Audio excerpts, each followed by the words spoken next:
નરકપુર કહેતા આપણે જે મૃત્યુ લોક છે અને નાગપુર કહેતા પાતાળ લોક, આ ત્રણની અંદર સુખ નથી. આવું ભગવાન રામના ભક્ત તુલસીદાસ આપણે સમજાવે છે. મનુષ્યો પૃથ્વી પર કાયમ માટે સુખની ઝંખના રાખે છે. જન્મે નાથી મરે ક્યાં સુધી કોઈ પણ મનુષ્યને સુખની ઝંખના છે. તો સુખ માણસને ક્યાં મળે? આજે ભૌતિકવાદની અંદર માણસને સાધન સગવડ સુખનું માધ્યમ મનાણું છે. આપણા ઘરની અંદર, ગામની અંદર વ્યવસ્થા હોય તો માણસ સુખી થાય. વિજ્ઞાને બધી વ્યવસ્થા આપી છે દેશ વિદેશમાં, પણ પ્રજા સુખી નથી. આજે રોજના 2000 માણસો આપઘાત કરીને મરે છે. વર્ષો પહેલા કોઈ આપઘાત જ નહોતું કરતું. ઊંઘવાની દવાઓ શોધાણી. જર્મનીની અંદર એક પુસ્તક એવું બહાર પડ્યું છે કે આપઘાત કેવી રીતે કરવો. કારણ કે માણસ આપઘાત કરે ને તો અડધા મરેલા રહે, અડધા કંઈક પગ કપાઈ જાય અથવા અડધા જીવી જાય. એટલે એવી રીતે આપઘાત કરવો જોઈએ કે પતી જાય એક જ વખતે. જીવવાના પુસ્તક નથી બહાર પડ્યા, પણ શેના પડ્યા છે? મરવાના. તો જર્મનીની અંદર એટલું બધું સુખ છે માણસને, પણ આવા પુસ્તકો કેમ બહાર પડે છે? એટલી સુવિધા આપણા ઘરમાં છે તો એ માણસ પોતે સુખી થતો નથી. આપણા ભારતની અંદર પ્રથમ વડાપ્રધાન છે જવાહરલાલ નહેરુ. 55 વર્ષ પહેલા એની કર્ણાટકમાં એક પ્રવચન કર્યું કે ભારતના પ્રશ્ન કેટલા છે? 45,000 કરોડ. 45 કરોડ કે જેટલા મનુષ્યો છે ને એટલા પ્રશ્ન છે. આ તોતણિયાળામાં કોઈ ગામમાં કોઈ ઘર એવું છે કે પ્રશ્ન વગરનું હોય? જેના ઘરમાં સગવડ છે એટલા ઓછા પ્રશ્ન હશે એના ઘરે? કોઈ પ્રશ્ન વગરના જ નથી. એક કુટુંબ એવું પૃથ્વી પર લાવો જેને જીવનની અંદર જન્મ્યા છે મર્યા સુધી કોઈ પ્રશ્ન જ ન આવ્યો હોય. રામાયણની અંદર હનુમાનજીને રામ ભગવાન પૂછે છે કે હનુમાનજી તમને ક્યારે દુઃખ આવેલું? હનુમાનજી કહે છે આમ તો ક્યારે દુઃખ મને અનુભવવાનું નથી, પણ એક દુઃખ મને રહે છે કે તમારું વિસ્મરણ થાય છે મને, ત્યારે મને દુઃખ થાય છે, અને તમારું સ્મરણમાં મને આનંદ આવે છે. આ સુખ ને દુઃખની વ્યાખ્યા હનુમાનજી કરે છે. આપણે દુઃખ કેવું હોય છે? લાઈટ જતી રહી દુઃખી થઈ, કપાસના ભાવ બેસી જાય દુઃખી થઈ. ભગવાનનું સ્મરણ જેને બંધ થઈ જાય છે એ માણસ દુઃખી થાય છે. આ તો લક્ષ્ય જ નથી મનુષ્યોને. કોઈ તમે આંધળા માણસને જમવાનું આમંત્રણ આપો તો એકલો આવે 12 વાગે? દેખતા માણસનો હાથ પકડીને આવે. એમ જે કાંઈ સુખ છે ને ભૌતિકમાં, એ દુઃખનો હાથ પકડીને જ આવે છે. ગુણાતીતાનંદ સ્વામી લખ્યું છે કે માયામાં જે કાંઈ સુખ છે એ દુઃખ વગરનું હોય નહીં. દરેક મનુષ્યોને સુખ, રાજા બી દુઃખી અને રંગ બી દુઃખી આપે છે. રાજાઓને શું દુઃખ હોય છે? ગરીબ તો દુઃખી હોય, પણ રાજા બી દુઃખિયા છે. એક રાજાને એવો વિચાર આવ્યો કે મને માનસિક શાંતિ નથી. દુઃખ ઘણા પ્રકારના હોય છે. આર્થિક ન હોય, માનસિક દુઃખ હોય. તમને બધી રીતે સુખી હોય, 2 શબ્દ કોઈક બોલે તો કડવા. એ સુવિધા આપણને શાંતિ આપીએ કે ઘરમાં ગમે તેટલી સુવિધા હોય તો હામાં માણસને કંટ્રોલ કરી શકે સુવિધા કે ભાઈ મને આવું કેવું નહીં? શબ્દે માર્યા મરી ગયા ને શબ્દે છોડ્યા રાજ. દ્રૌપદીજી 2 શબ્દ કીધા અને મહાભારત થયું, જેની અંદર 35 લાખ માણસનો નાશ થયો એવું લખે છે વ્યાસ ભગવાન. શબ્દ જેવું કોઈ તાકાતમાન નથી. એટલે માણસને બેઠા કરવા માટે પણ શબ્દ છે. અર્જુનને બેઠા કરવા માટે શ્રી કૃષ્ણ ભગવાને ગીતા સમજાવી છે. અમને ધનુષ બાણ ફેંકી દીધા હતા, ધ્રુજવા મળ્યા હતા કે કાકા દાદાના ભાઈઓને બ્રાહ્મણોને મારીને મારે રાજ નથી કરવું, પણ શબ્દ કીધા ને કૃષ્ણ ભગવાને કે તું નિમિત્ત છો, મારનાર હું છું. શબ્દની અંદર તાકાત છે, એવી કશાયમાં નથી. તો રાજાને હું દુઃખ આવ્યું? કોઈ માણસે એમને કીધું કે તમે સુખી માણસનું એક ખમીસ પહેરી લો ને તો સુખી થાવ. કોઈ જ્યોતિષે કીધું. સુખી માણસનું ખમીસ ક્યાં મળે? સિપાહીઓ બધે હોધવા નીકળ્યા. પૈસાદારને પહેલા પૂછે તમારા ગામમાં કોઈ આવે કે સુખી કોણ, તો આપણે કોનું ઘર દેખાડીએ? જેને કે વધારે પૈસા હોય એનું દેખાડીએ ને આપણે, કે ઝૂંપડપટ્ટી વાળા લઈ જઈએ. એટલે રાજાના માણસો એમ કે હું મોં માગ્યું ઇનામ મળશે. એક માણસ બહુ આમ સોનાથી લથબથ ને આમ ઘરેણા પહેરેલા ને આમ જતો હશે, રૂપાળો માણસ, વ્યવસ્થિત, નાની ઉંમર. કીધું ખમીસ આપો ને તમારું. કે શું કરવું છે? કે રાજાને જોઈશ. કે આપી દઉં. ખમીસ લીધા પછી કે તમે સુખી છો ને? કે હમણાં જ ઝઘડો કરીને આવ્યો છે મારા કુટુંબમાં જ. સુખ નથી, માનસિક ત્રાસ બહુ છે. કોઈ પણને પૂછે, પણ એક વ્યક્તિ નદીમાં સ્નાન કરતી હતી અને મહાત્મા હતા ને એટલા મસ્તીમાં નાતા હતા કે સુખી છો? કે બહુ સુખી છું, દુઃખ કે જોયું જ નથી. કે તમારું ખમીસ આપો ને. કે ખમીસ હું પહેરતો જ નથી કે છે, હું તો એમનેમ જ ફરું, જેને ઘર સુખ છે એ ખમીસ નથી પહેરતો કે છે. એમ માણસને સુખ છે ને એ કઈ ખમીસ પહેરે નથી થતું, પણ માનસિક માણસ જેને આગળ સગવડ છે ને સુખ નથી, અને સગવડ નથી અને દુઃખ છે કે મારે ઘર છે નહીં. એટલે દરેક માણસને સુખ થવા માટે, આ જગતના સુખો લેવા માટે મહાન પુરુષો વાતો કરે છે કે એક વટે માર્ગો પોતે જતો હશે ને મધના ટીપા મોટા કૂવામાં પડતા હતા. વડલાની ડાળ મોટી ફંટાણી હશે, 100 હાથ ઊંડો કૂવો હતો જેમાં કાળા નાગ રહેતા હતા. પુરાણોની અંદર આ કથા આવે છે. ભાઈને બહુ જ ભૂખ લાગેલી, મધ એને વાલું, પણ કૂવામાં ટીપા જાય છે. વડવાએ પકડી અને અધ્ધરથી 2 ટીપા મોઢામાં લે છે. આમ કૂવામાં શરીર જોખાણેલું છે એનું. કોઈ કીધું કે ભાઈ તું પડીશ તો કૂવામાં પડીશ, આ બાજુ આવતો રહે. કે મેં વડવાએ પકડી છે ને અને મોટા મોટા ટીપા પડે છે મધના, તો હું ભૂખ્યો છો, થોડાક લઈ લઉં. બીજા માણસ નીકળ્યા કે ઉંદરડા કાપે છે વડવાઈને, 2 ઉંદરડા વડવાઈ કાપે છે. હમણે કપાશે ને તું અંદર પડીશ, અંદર કાળા નાગ રહે છે, 100 હાથ ઊંડો કૂવો છે પાણી વગરનો, તું મરી જશે. એ કે ઉંદરડાની સ્પીડ બહુ કાપવાની ન હોય, એના દાંત તો નાના હોય, વડવાઈ તો જાડી છે. હવે 2 ટીપા લઈ લો, 2 ટીપા, એમાં વડવાઈ કપાઈ ગઈ. વડવાઈ છે એ મનુષ્યની આવરદા છે, અને મધના ટીપા છે ને જગતના ક્ષણિક સુખ છે. કાળો ને ધોળો 2 ઉંદરડો વડવાઈ કાપતા હતા ને દિવસ અને રાત મનુષ્યની આવરદા કાપી છે. પણ મનુષ્યને એમ થાય કે એટલું કરી લઉં, કાલ કરશું આજ ને આજ કરશું અબ, મૂળ વગરનું ઢોકળું ઢળી જશે ઢબ તો કરેગા કબ. શરીર છે એ આપણું ક્ષણભંગુર છે. જગતના સુખની અંદર આપણે રાચી છીએ. સુખ લેવાનું હોય પરમાત્માનું, માયાના જગતના સુખમાં કોઈ સુખ છે જ નહીં. દુનિયામાં કોઈ સુખી નથી થયો. સુખ થવા માટે આપણે અહીંયા ભાગવતની કથા બેસાડીએ છીએ. સરસ્વતી નદીને કિનારે ભગવાન વેદ વ્યાસ બેઠા છે, જેની ભાગવત ગ્રંથની રચનાઓ કરી છે. આજે આપણે ભાગવતનો મહિમા સમજવાનો છે. અને ફરતા ફરતા નારદજી ત્યાં જાય છે. વ્યાસ ભગવાન, વ્યાસ કોણ હતા? જેની 17 પુરાણો રચ્યા છે. 18મું ભાગવત પુરાણ રચ્યું નારદજીના વચને. હિન્દુ ધર્મના મોટા ભાગના ધર્મ ગ્રંથો વ્યાસ ભગવાને લખ્યા છે. બ્રહ્મચર્ય નિષ્ઠ હતા. નેપાળની અંદર આજે પણ એની ગુફા છે. એને જગત આગળ કશું જ લેવું નહોતું, કોઈ સ્વાર્થ નહોતો. પવિત્ર જીવન હતું. આપણા 24 અવતારો જે ગણાવે છે એમાં વ્યાસને ભગવાનનો અવતાર ગણાવે છે. આપણે ટપાલ વાંચીને લખે છે કોણ, એની ઉપર ટપાલની કિંમત થાય. ચિઠ્ઠી લખી હોય તો ભાઈ કોની લખી છે? 2 શાક બકાલાવાળા ચર્ચા કરે કે છાપામાં ન આવે, પણ 2 દેશના વડાપ્રધાનો ભેગા થઈને ચર્ચા કરે ને એને હાઇલાઇટ કરે.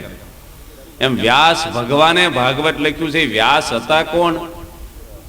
પરાશર ઋષિના પુત્ર હતા. પરાશર ઋષિ 20,000 વર્ષ તપ કરી અને પોતે ગંગા પાર કરવા માટે કિનારે ઊભા છે. અને ખારવો હતો જે નાવ ચલાવતો હતો, એ ખાવા બેઠો હતો, જમવા. ઋષિ કહે છે કે મને નાવમાં સામે કિનારે લઈ જા. એ કહે છે હું તો ખાવા બેઠો જ, પણ મારી છોકરી છે એને કયો હલેસા મારી લઈ જાય તમને. એ નાવિકની છોકરી હતી, એનું નામ હતું મત્સ્યગંધા, યુવાન હતી પોતે,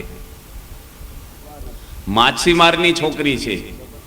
અને ગંગા નદી તો મોટી જબરજસ્ત ઘેરાવામાં હોય લાંબા, અડધી નદી વાણ પગ્યું અને ઋષિ પોતે કામ વિહોળ થઈ ગયા. કેટલા વર્ષ તપ કરીને આવ્યા છે? 20,000 વર્ષ. પરાશર ઋષિ, પરાશર સ્મૃતિ લખી છે, જેની આચાર સંહિતા લખી છે પરાશર ઋષિ, પણ એનો આચાર પોતે બગડવા માંડ્યો છે. પેલી છોકરીને કહે છે કે મારે તારી જોડે સંગ કરવો છે, કે હું તો માછીમારની દીકરી છું અને તમે તો મહાન તેજસ્વી ઋષિ છો. આજે દિવસ છે, આવી ક્રિયાઓ થાય નહીં. જો ઋષિને સમજાવે છે માછીમાર, નકર ઋષિ મુનિઓ સંસારી માણસોને સમજાવે, પણ ઋષિ છે કામ અંધ બની ગયેલા. કે દિવસ હોય તો હું મારા પ્રતાપથી તપ કરીને આવ્યો છું, રાત કરી નાખ. અંધારું કર્યું પણ અંદરનું અંધારું ન ગયું એમનું. અને એની જોડે સંભોગ કરે છે. એમાંથી આ વ્યાસ ભગવાન જન્મ્યા છે. ઋષિનું કુળ ન જોવું એવું પણ કહે છે. નારદજી પણ દાસી પુત્ર હતા. એ વ્યાસ ભગવાનને નારદજી પૂછે કે તમે ઉદાસ કેમ થયા છો? સંત કોઈ ઉદાસ ન હોય. સંત ભગવાનના દાસ થવું, પણ ઉદાસ થવું, ઉદાસ થઈ ગયા સંત.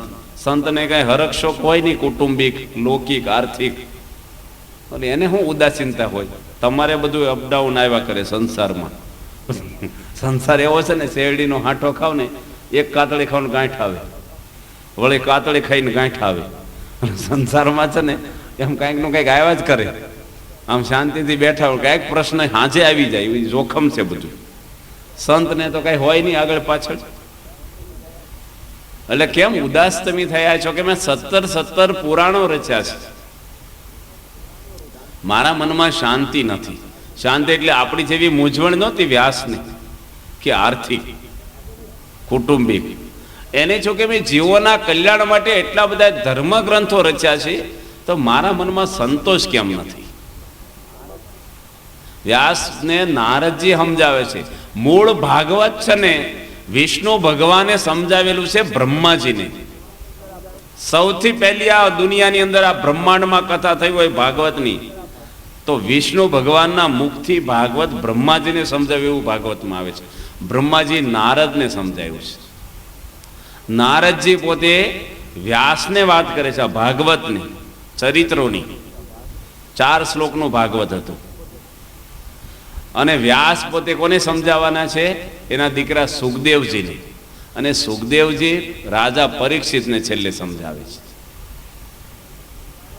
એટલે કે છે કે તમે બધા જે પુરાણો રચ્યા છે, પણ તમે પ્રગટ ભગવાનના ચરિત્રનો એક ગ્રંથ રચો, જેમાં શ્રી કૃષ્ણ ભગવાન આજે પૃથ્વી પર પ્રગટ છે, એના લીલા ચરિત્રનો એક ગ્રંથ તમે કરો, તો એ લીલા ચરિત્રમાં મનની શાંતિ થશે, તમને પણ સંતોષ થશે. ચરિત્રથી માણસને પણ ભગવાન તરફ વળાણ થશે એનું. અને વ્યાસ ભગવાન ભાગવતની રચનાઓ કરે છે. વ્યાસ ભગવાનના દીકરા હતા સુખદેવજી. સુખદેવજીની કથા પણ આપણે સાંભળવી જોઈએ કે સુખદેવજી કોણ હતા જે પરીક્ષિતને ભાગવત સંભળાવવાના છે. સુખદેવજી પોતે આગલા જન્મમાં પોપટનું બચ્ચું હતા. આપણે અમરનાથની જાત્રા કરવા લોકો જાય છે. અમરનાથની ગુફામાં મહાદેવજીને પાર્વતીજી બિરાજમાન છે. મહાદેવજીના ગળામાં બધી રૂંઢ માળાઓ પહેરી છે. રૂંઢ માળા કહેતા માણસની ખોપરીની માળા શંકર ભગવાને પહેરેલી છે.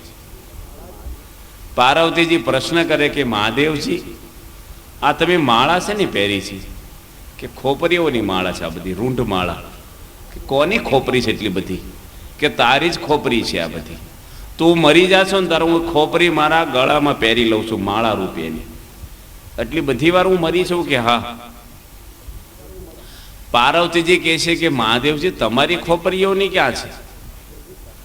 મહાદેવજી કહે તો હું તો મરતો જ નથી, અમર છું. પાર્વતીજી કે એવું કેવું કે હું મરી જાઉં ને તમે અમર રહો, મને પણ અમર વિદ્યાનું જ્ઞાન આપો ને. અમરનાથની ગુફા એટલે કહેવાય છે ત્યાં ત્યાં કુદરતી બરફનું લિંગ થાય છે.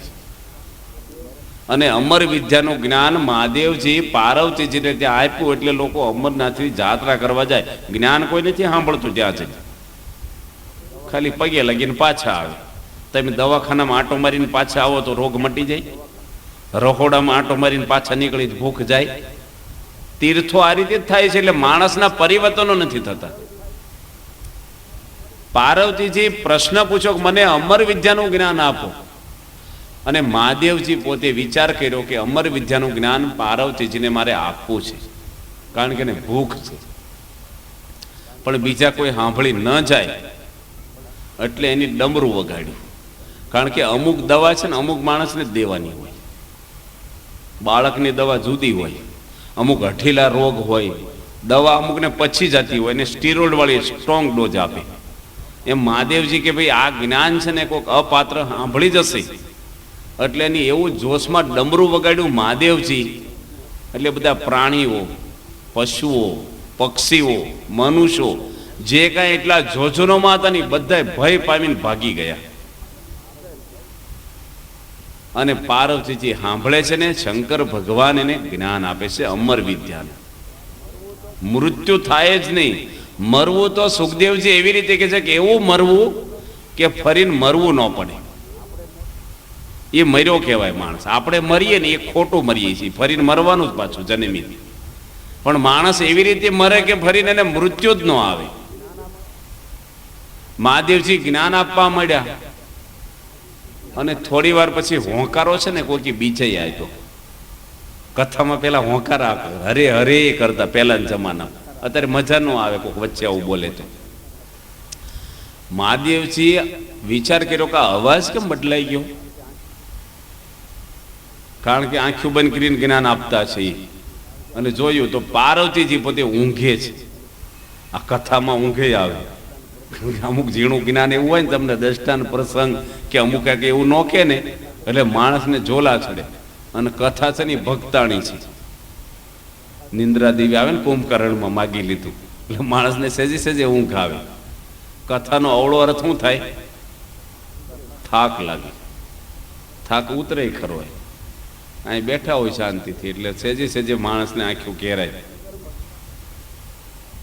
શંકર ભગવાન આંખો ખોલી જોયે તો પાર્વતીજી ઊંઘે છે. જગાડ્યા, જ્ઞાન સાંભળવા બેઠા છો તમે અને ઊંઘો છો? એ કે મને ઝોલું આવી ગયું. એનો તો વાંધો નથી, પણ હોંકારો કોની આપ્યો? સાંભળી કોણ ગયું? એકદમ મહાદેવજી આમ ચારે બાજુ જોવા મળ્યા ને તો એક વૃક્ષ, કારણ કે અમરનાથની ગુફા ત્યાં છે જંગલમાં. એ જમાનામાં એવી ઝાડીઓ બધી હતી. ગુફામાં એક પોપટનું બચ્ચું બેઠેલું, કારણ કે એ ઉડ્યું નહોતું, એને પાંખ જ ફૂટી નહોતી, એટલે કેવી રીતે ઉડે? મહાદેવજી વિચાર્યું કે આ હોંકારો કોકી દીધો. આમ બધી જોઈ તો પોપટનું બચ્ચું ડોકું બહાર કાઢી અને કથા સાંભળતું હતું. મહાદેવજી વિચાર કર્યો કે આ સાંભળી ગયું, એટલે સીધું ત્રિશૂળ લીધું એને મારવા. અને જેવું મારવા જાય છે ને તો પોપટનું બચ્ચું ઉડી ગયું. કઈ પાંખો ફૂટી? એને જ્ઞાનની પાંખો ફૂટી. અને ઉડી અને વ્યાસ ભગવાનના પત્ની હતા વાટિકાજી, એના પેટના એના ગર્ભમાં એ બચ્ચાનો જીવ જતો રહ્યો. પોપટનું બીજું નામ શું કે છે? સુખ. અને પોપટે જે ચાંચ મારી હોય ને ફળ કેવું હોય? મીઠું હોય. સુખદેવજી થયા એ પોતે જ 12 વર્ષ સુધી ગર્ભમાં રહ્યા કે છે. સામાન્ય માણસ 9 મહિના બાળકે જન્મે, 9 થી 10 મહિને વધી. કેટલા મહિના રહ્યા? 12 મહિના સુધી. હિરણાકશ્યપુ ને હિરણાક્ષ 100 વર્ષ સુધી રહ્યા, એવું ભાગવતમાં લખ્યું છે. માના પેટમાં 100 વર્ષ રહ્યા. એ હારું ને જલ્દી બહાર ન આવવાનો ઉપાધિ કરે રેલી.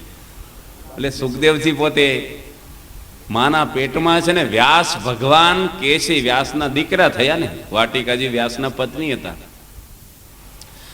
પહેલાના જમાનામાં છે ને સ્ત્રીના સંગથી ઉત્પત્તિ નહોતી થતી, મંત્રથી પણ થતી, ઔષધિથી પણ થતી, સતીના સતથી પણ પુત્રો ઉત્પન્ન થતા, યજ્ઞથી પણ ઉત્પન્ન થતા. વ્યાસ ભગવાન કહે છે કે તમે બહાર આવો, કારણ કે તારી માને કેટલો ભાર લાગે, તું 12 વર્ષથી માના પેટમાં છો. સુખદેવજી કેવા પુરુષ હતા? અમર વિદ્યા એટલે આત્માનો નાશ નથી થતો. કોઈ મનુષ્યો દુનિયામાં મરતા જ નથી કે છે. આપણે બાળવા જઈએ છીએ ને, કોને બાળો છો? તમે શરીરને, ખોખાને બાળો છો, મનુષ્યને ક્યાં બાળો છો? ફલાણા ભાઈ ગયા એટલે નામ ગયું છે માણસને, બીજું કઈ નથી જતું. કોઈ મરતો જ નથી એવું લખે છે. ગીતાની અંદર શ્રી કૃષ્ણ ભગવાન કહે છે જેમ કપડાં બદલાય ને એમ માણસના શરીરો બદલાય છે. ઘણા ગામડામાં કહેવત છે, કોઈક મરી જાય ને પછી કે અમારા દાદા દેખાય છે. તો એલા હળગાવી દીધા, રખ્યા થઈ ગઈ, પછી દેખાણા કેમ ના? હાવ ધૂળ થઈ ગયા, ઉડી ગઈ રખ્યા, તમે નજર સામે બાળ્યા, પછી કેવી રીતે દેખાણા? તો કોઈ મરતું, તમે જૂના ઘરમાંથી નવા ઘરમાં રહેવા જાઓ તો મરી ગયા કહેવાઓ. અહીંથી સુરત કે ભાવનગર જાઓ તો મરી ગયા કહેવાઓ, ઘર ખાલી કરીને. આ શરીર ખાલી કરીને આ જીવ બીજા ખોળિયામાં જાય છે. 5 તત્વ અનાદિના લખ્યા શાસ્ત્રોમાં. જીવ અનાદિનો છે. અનાદિનો એટલે એની ઉત્પત્તિ નથી થઈ ક્યારેય.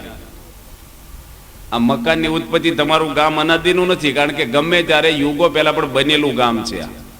અને ગમે ત્યારે આનો નાશ પણ થાય, કઈ ભૂકંપ થાય, અતિવૃષ્ટિ અનાવૃષ્ટિની અંદર નાશ પણ થઈ જાય. જીવનો નાશ નથી થતો. જીવ અમર છે. એટલે સુખદેવજીને આ જ્ઞાન આપ્યું મહાદેવજી કે જીવ અનાદિનો છે, માયા પણ અનાદિની છે. 5 તત્વની વાત કરતા જીવ અનાદિનો, માયા પણ. ભગવાન રામના વખતમાં સતયુગ હતો, માયા હતી કે નહોતી? બહાર તો હતી, એના ઘરમાં હતી. રાવણને તો હતા માયાવી, પણ મંથરા માયાનું સ્વરૂપ હતું. શ્રી કૃષ્ણ ભગવાન હતા ત્યારે માયા હતી. કળયુગમાં માયા છે એવું નથી. અમુક વસ્તુથી દૂર રહો તો તમે સતયુગમાં જ છો. એ ભાગવતની અંદર કથા આવશે આપણે. માયા પણ અનાદિની, માયાનો કોઈ નાશ થતો જ નથી. આપણામાંથી માયાનો કદાચ નાશ થાય, પણ આખી દુનિયામાંથી થાય છે. એટલે અનાદિ તત્વ છે. ઈશ્વર પણ અનાદિના છે. ઈશ્વર એટલે દેવતાઓ. બ્રહ્મ તત્વ અનાદિનું છે ને પરબ્રહ્મ તત્વ અનાદિનું છે. આ જ્ઞાન પાર્વતીજીને મહાદેવજી આપતા હતા, અને સાંભળી ગયો કોણ? પોપટ. સુખદેવજીને વ્યાસ ભગવાન કહે છે કે તમે બહાર આવો ને, જ્ઞાન સાંભળ્યું છે ને. એ બોલ્યા, અંદર રહીને બોલ્યા. માના પેટમાં બાળક બોલે કે હું બહાર આવું ને તો મને બધા સંબંધીનું બંધન થઈ જાય. મમતા થાય છે ને, આપણે હગાવાલાનું બંધન છે. હું ને મારું, એ બે જ માયા લખી છે ટૂંકમાં. અથવા એવું ભગવાને લખ્યું છે કે ભગવાન ભજવામાં આડું આવે એ માયા છે, અને બે જ આડું આવતો હોય, હું અને આ મારું. આ બેમાંથી જ બધું પછી વિસ્તાર થાય છે. સુખદેવજી કહે છે હું બહાર આવું તો મને બંધન થઈ જાય. વ્યાસ ભગવાન હતા, એ કહે છે કે હું તમને વચન આપું છું કે તમને બંધન નહીં થાય. તમે જન્મો બહાર, કઈ દીકરો છે ને કઈ હતો નહીં, આશા તો હોય ગરસ્તને.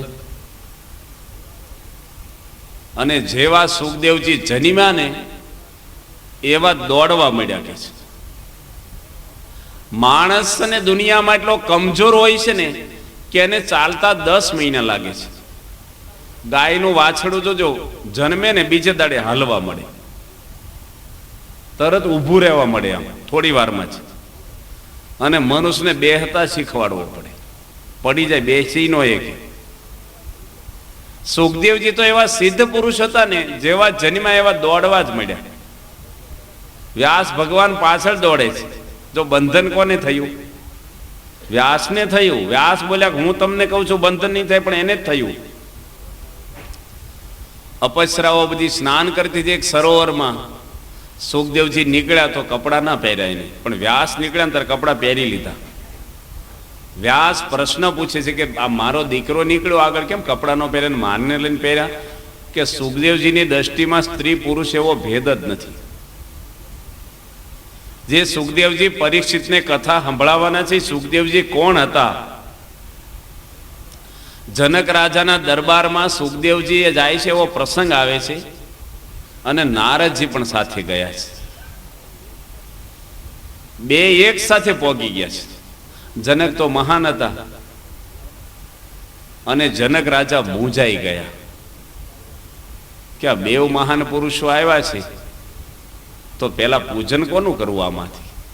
કારણ કે પેલા ઋષિ મુનિઓને બહુ પૂજન પહેલું કોનું કરવું?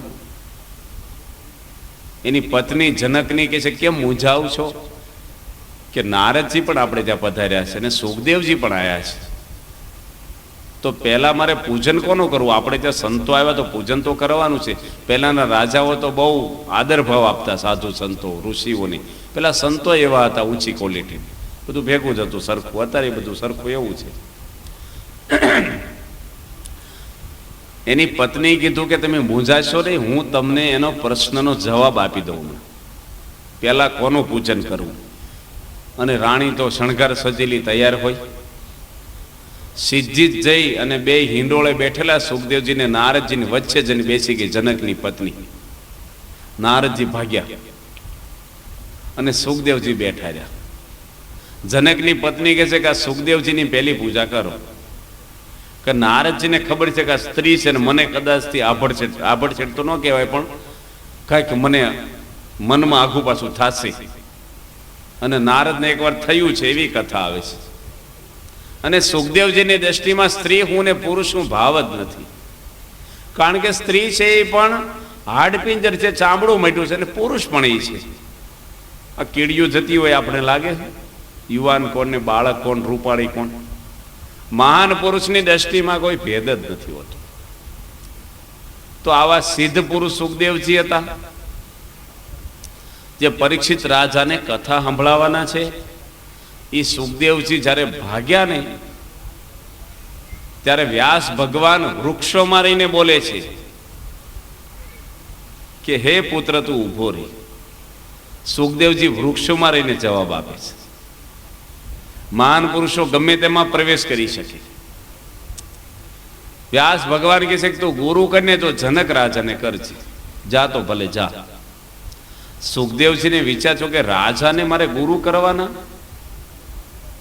પરમહંસ માત્ર દુનિયામાં થઈ ગયા, સાધુ સંતો સંન્યાસીઓ ઋષિઓ મુનિઓ બધાના ગુરુ સુખદેવજી કહેવાય. બધાનો આદર્શ પૂરો પાડે સુખદેવજી સિદ્ધ પુરુષ. અને ગરજ તમે સંસારી માણસો માટે બધા માટે આદર્શ હોય દુનિયામાં તો જનક રાજા છે. સુખદેવજી જાય છે ને મનમાં શંકા જે છે કે રાજાને ગુરુ કરવાના કીધા. રાજા તો વૈભવમાં હોય, કેટલો રજોગુણ હોય, ઠાઠ માઠથી રહેતો હોય, ભોગ વિલાસમાં રાણીઓ જોડે રહેતો હોય, એ રાજાને મારે ગુરુ કરવાના? એટલે જનક રાજાના દરબારમાં જાય છે ને પ્રશ્ન પૂછે છે કે તમે રાજમાં રહ્યો છો ને ભગવાનને કેવી રીતે સંભાળો છો અખંડ? તમારું મન ભગવાનમાં કેમ રહે છે? જનક રાજા જવાબ નથી દેતા કે પહેલા તમે જમી લો પછી હું જવાબ આપું તમને. 25 મણ પથ્થરની શિલા ઉપર એક દોરાના આધારે લટકાવી દીધી જનક રાજાએ પોતાની યોગ શક્તિથી, અને નીચે સુખદેવજીને ખાવા બેસાડ્યા. ભાવે અને પથ્થર આમ હલે હો, આમ પાંદડાની જેમ જમવા બેસાડ્યા ને પેલો જમે છે સુખદેવજી, પણ મન છે મારે એનું આમ પથ્થર ઉપર જ રહે કે આ દોરો તૂટે સેન્ડવિચ થઈ જઈશું આપણે છે. પણ આમ બિચારા આમ ખાય પણ આમ એટલો ફફડાટ એને થાય છે. જમીન બહાર આવ્યા. થોડી વાર પછી સુખદેવજી પૂછે છે કે જનક મારા પ્રશ્નનો જવાબ આપો ને. કે હું તમને સામે પ્રશ્ન એક પૂછું કે તમે શું જમ્યા? શું જમ્યા એ યાદ નથી, શેમાં ખાધું એ યાદ નથી, મને છે ને પથ્થર જ દેખાતો જોઈએ આમ જમતા જમતા. જનક રાજા કે તને પથ્થર દેખાતો ને એમ મને ભગવાન દેખાય છે. આ જવાબ પ્રશ્ન. રાજમાં મને કાંઈ મોહ નથી. તો આવા સુખદેવજી સિદ્ધ પુરુષ ભાગવતની કથા પરીક્ષિત રાજાને સંભળાવે છે. કથાનો શાસ્ત્રમાં ખૂબ મહિમા લખ્યો છે. દુઃખને હરે ને સુખને હરે એ ભગવાનની કથા છે. ભગવાનના લીલા ચરિત્રની અંદર શાંતિ છે. શ્રીમદ ભાગવત છે એ વૈષ્ણવો ભગવાનનું સ્વરૂપ માને છે, વાંગમય સ્વરૂપ કે છે ભગવાનનું. આખા દુનિયામાં વધારેમાં વધારે કોઈ પણ ગ્રંથની પારાયણો થતી હોય તો શ્રીમદ ભાગવતની થાય છે. ભાગવતની અંદર 12 સ્કંધ છે, એ 12 અંગ છે ભગવાનના. 18,000 શ્લોકો અંદર આપેલા છે. ભાગવતની કથા ભગવાન સ્વામિનારાયણ પણ કાયમ માટે કરાવતા, એમની જોડે રાખીને. પ્રાગજી પુરાણીને દીનાનાથ ભટ્ટ એક એવા થઈ ગયા ભગવાન સ્વામિનારાયણના ભક્ત, જેની આખું ભાગવત મોઢે કરી નાખ્યું હતું. આ દુનિયામાં ઋષિ મુનિઓ સિવાય, સુખદેવજી સિવાય કોઈ ભાગવત કંઠસ્થ નથી કર્યું. 18,000 શ્લોક 200 વર્ષ પહેલા જ મોઢે બોલી જતા. અંગ્રેજો એને ઇનકાબ આપેલો એ જમાનામાં. તો આવું શ્રીમદ ભાગવત પવિત્ર ગ્રંથ છે. ભાગવતની અંદર મહિમાની અંદર એક બીજી પણ એવી કથા આવે છે કે એક ધંધુકારી નામનો આત્માદેવ નામનો એક બ્રાહ્મણ હતો. તુંગભદ્રા નદીના કિનારે પોતે ગયો, કારણ કે એને કોઈ સંતાન નહોતું. દીકરો ન હોય એટલે ગરસ્થને બહુ ખોટ જણાય સંસારમાં. મારું પિંડ દાન કોણ દેશે, નરકમાંથી મને કોણ ઉગારશે. એટલે આને બહુ જ મનમાં ઝંખનાર એક મને દીકરો થાય, કોઈ સંતાન નહીં, પુત્ર ન હોય એની અવગતિ થાય છે કે છે, આવું પોતે કહેવા માંડ્યું. અને બહુ બધા ઉપાય કરે છે પણ એને સંતાન પ્રાપ્તિ થતી નથી. એની પત્નીનું નામ હતું ધંધુકારી. પોતે સરોવરને કાંઠે જંગલમાં જાય છે,